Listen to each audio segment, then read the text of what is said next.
GM, GM. Okay, now I want to get this video out because this is quite important, okay? And that is to do with the shell lab. Now, the shell lab is almost similar to your module forge, right? Where you can create a certain desired shell and module, right? In the module forge, same idea, but the difference here is that you're meant to do a whole bunch of, tasks before you can actually get your matrices. But the most important question here to ask is, what shell do you want to make and how do you want to approach this shell lab to the best of your ability, right? Because we only have 6 days. I assume this is going to be a monthly rotating event between the module forge and this. I assume, okay? Don't quote me, but that's what I think it's going to be. And so every time it comes, you want to be able to get the maximum value out of this. That's going to help your account, okay? You can see here, I'm still not well, but I have to get this video out, guys, okay? So, first things first. There are 3 ways you can do it. 3 ways, alright? The first way is to just make a generic shell that you need, So everyone can benefit. If we go to the archive here and we go to the shell, everyone can benefit of a Jackal Guard being double speeds with Bulwark. Everyone can benefit of a double speed Bulwark Dark Moon, Codex of Magic, anything that can give you a double speed Bulwark, right? That is the most generic thing that you can get, and it's arguably the safest thing that you can get, because if you don't have that set, you technically can't really play fast, because you need to have that on, your units, so that your Freya can actually push them up, because now you have Bulwark and double speed. So now you can take advantage of Freya's passive to push you forward, right? Even giving it to Freya herself. Like, for example, I still do not have a Dark Moon. So for example, if I were to go to my inventory, go to my shell, and if I filter Swift Rush, Bulwark, Swift Smite, that's all I have. I don't have a single Dark Moon, so I could go for this, okay? That's the first option that you can do.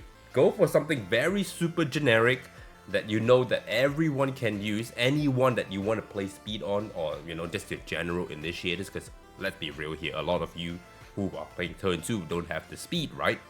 And so you can just do that and try to get your shell that way. That's the first thing, alright? And if you're a turn 2 player and you want to just go full balls to the wall, fucking straight up turn 2 style, go and get the most generic one. And which most generic one am I talking about? Arguably it's going to be Jackal Guard. Because this shell is very unfair, okay? You get 3 turn speed up, you get to do damage, it pushes your turn meter by 25%, you're going to be lapping turns, it does damage, and it has very, very good, stat lines, okay? So that's the first thing.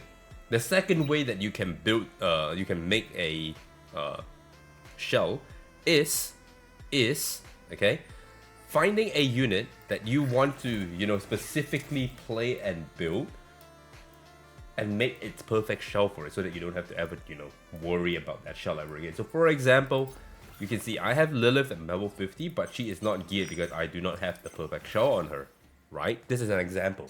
And if I really wanted to play Lilith, what I could do is I could go into the shell lab and craft a very specific shell that I want for her. And we all know that Jackal Guard is probably her best shell, right? And what is the combination for it? It's going to be the Bloodbath, Bulwark, Swift Smite. Okay, now give me a second. Alright, and we're back. I just had to blow my nose. Okay, so we have the Bloodbath, Bulwark, Swift Smite here for Lilith. Sorry. Okay, that's one way you can do it. You can come in here, look at the unit that you specifically need or want to build. Like for example, let's say I already have this shell, right, for my Selence, but I don't have it on my Lilith, and I need a second one. I can go and do that, and go and build one specifically for her, and now she is ready to go as well. Okay, that's the second way you can do it. The third and most niche way of doing it is, if ever the shell lab comes with new units, use that shell lab to craft the perfect shell for that specific new unit that you're going to pull, right? What do I mean by that? For example, we all know that the Ting, right? The Ting, and where's the girl? Where's the girl? Where did I put her? Where's Navat? Oh my god, let me just go green here and find her. She's here. And Navat, right? These are the two new units that came out just yesterday, right? I already did a video on how my summons went. I will create a guide when I feel a lot better. I've been trying to jam them and I have no success whatsoever. I've dropped a good amount of points. Don't play RTA when you're sick. But anyway, so we know that they are out and you want to go and play them, but you don't have the specific shell for them, right? Like for example, me having Navat here on Sword 7, I've tried it and it doesn't help the way I want to play. You know what I mean? The way I want to play her does not fit the Sword 7 style, where everything goes super fast. You CC them, Sword 7 activates, bang, full damage, cleave them, happy days, good night, right? I can't do that. So I've been trying this and I had no success whatsoever. Same thing with D-Ting. With D-Ting, I had him on... Where is he? With D-Ting, I had him on Codex because I wanted him to be the guy that goes in there and just press S3 twice. No success at all. Completely lost. Second, I changed him to Jackal Guard, I started winning games. It is what it is. I already have the shell for him, right? It's not perfect, of course. It has to be better, but I don't have enough of the whatever you want to call it. That's 2000 and... Am I stuck? I feel like I'm stuck. Okay. Oh, abandon it. You can see I don't have any more reconfigured chips, so I can't do anything about that. But I have the shell for him. So another option that I could do is I could purposely build one shell for Navat, right? What do I want to do with her?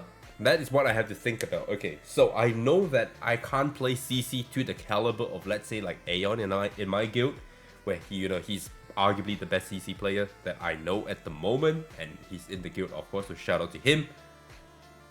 I can't play it like him. So I can't play him on Sword 7, right? And you can see that because I am forcing Bloodbath on her, she's not very fast, so she's around 270 speed. And if I want to be around the 270 speed here, playing Sword 7, it does not really cut it because they are going to take the turn already. And then my Navat is not going to do the damage from Sword 7 because they are out of the CC. She needs to be about 300 plus, right? I can't do that. So I need to play her a little slower, around the same speed here, but way tankier, way high, keep up the same amount of attack and defense, and have a shell that does more than just, more damage if she's attacking a CC unit. Okay, so what are the options here? The first option we have here, right? The first option we have here is Dark Moon. Okay, she goes in, by the time she moves, she's going to hit the highest attacking unit, she's going to petrify that unit for 3 turns, right? You can see over here it says extends the duration of non-control. So she's going to petrify for 2 turns, sorry, my bad. And then she's going to put block or buff block for 3 turns, which is very, very detrimental. And usually this is going to hit a Lilium. And a Lilium without her buff is quite weak.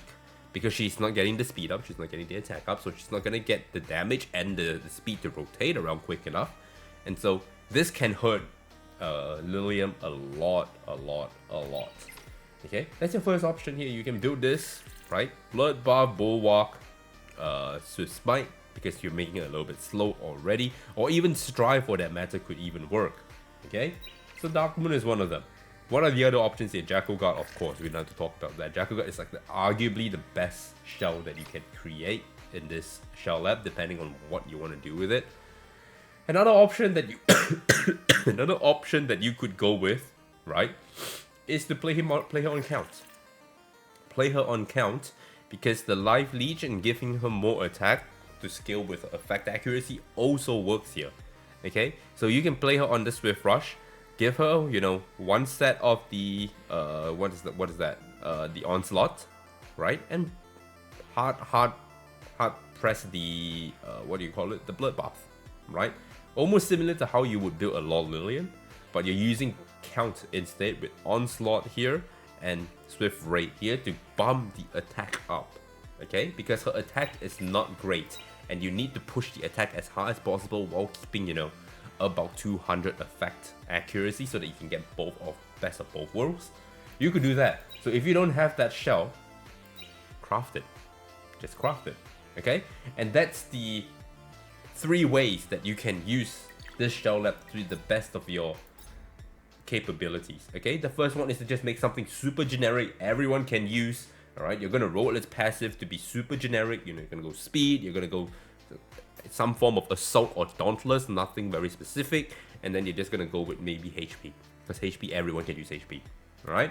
Or the second way you can do is to just take a specific one, build a specific unit you have always wanted to play, make the shell ready, good to go. Just gotta tofu her up, good to go. Or the third way you can do it is to just create them for the 2 new units, and this is the asterisk it. If there is always going to be new units coming with the shell lab, this is what you do, okay?